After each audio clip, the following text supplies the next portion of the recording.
ହେଲାଣି ଉଠିକି ତାର କ'ଣ ଚିଡ଼ଚିଡ଼ି ହେଉଛୁ, ତାର କ'ଣ ଚିଡ଼ଚିଡ଼ି ହେଉଛୁ ମୁଁ ଜାଣିପାରୁନି। ସେ ହାଇ ରାତି 12:30 ଉଠିକି କ'ଣ କରୁଛି ଦେଖ।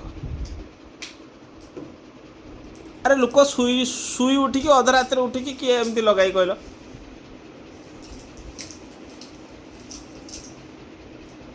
12:30 ହେଲାଣି ନ ଶୋଇକି ମୋବାଇଲ ଦେଖା ହେଉଥିଲା, କହିଲାକୁ ହେ ଯାଇକି କେଉଁଠି ଦେହ ଚିଡ଼ଚିଡ଼ି ହେଲାଣି।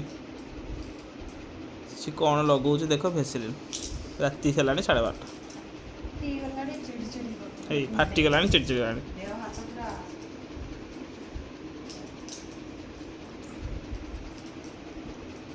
ଆଜି ଶୋଇବଟି? ହାଁ ଶୋଇବନି? ଆଉ ନାଇଟ୍ ଡ୍ୟୁଟି କରୁଛ ନା କ'ଣ? ହଁ କେଉଁ ଡ୍ୟୁଟି ବା? ସିକ୍ୟୁରିଟି। ଆଚ୍ଛା, ସାଲାରୀ ଭଲ ମିଳୁଥିବ ତାହେଲେ ତତେ। ହାଁ ବାଲିଯାତ୍ରା ହେଲା ପଇସା କାଢ଼ିଲୁନୁ, ମୋରି ପଇସାରେ ଖର୍ଚ୍ଚ କଲୁ, ସିକ୍ୟୁରିଟି ପଇସା ଯଦି ରଖିଥିଲୁ। ହାଁ ଆଉ କାଲି ବିରିୟାନୀ ତତେ କହିକି ଆଣିଛି ଆଉ ଭୁଲିଗଲୁ ବୋଧେ ଆଉ। ହଁ ରେ କାଲି ବିରିୟାନୀ ଖାଇକି ଆସିଥିଲୁ, ଭୁଲିଗଲୁ ବୋଧେ। ତତେ କଟକ ବାଲିଯାତ୍ରା ନେଲି, ଭୁବନେଶ୍ୱର ବାଲିଯାତ୍ରା ନେଲି, ଆଉ କେତେ ବାଲିଯାତ୍ରା ବୁଲିଥାନ୍ତି କିରେ। ହାଁ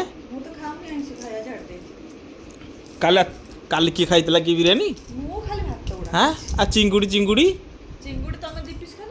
ହାଁ ଆଉ ଚିକେନ ପକୋଡ଼ା କିଏ ଖାଇଥିଲା? ହାଁ ଆଉ ଗୋଟେ କ'ଣ ଖାଇଥିଲୁ? ବାଦାମ ଖାଇକି ଡ୍ୟାନ୍ସ ଦେଖୁଥିଲୁ। ହାଁ ପାମ୍ପଡ଼ ଖାଇଥିଲୁ ଯେଉଁ କାଲି କେତେଟା ଜିନିଷ ଖାଇଛୁ ମନେ ପଡ଼ୁଛୁ ନା ନାଇଁ? ଯାଇ ପହଞ୍ଚୁ ପାମ୍ପଡ଼ ଖାଇଲୁ, ପାମ୍ପଡ଼ ଖାଇସାରି ଚିଙ୍ଗୁଡ଼ି ଖାଇଲୁ, ଚିଙ୍ଗୁଡ଼ି ଖାଇସାରି କ'ଣ ଖାଇଲୁ? ଚିକେନ ପକୋଡ଼ା। ଚିକେନ ପକୋଡ଼ା ଖାଇସାରିଲାକୁ ଚିକେନ ବିରିୟାନୀ ଆଉ ଦବେଇକି ଏତେ ରକ ଖାଇଛୁ, ଦେଇକି ତାପରେ କହୁଛୁ ହାଁ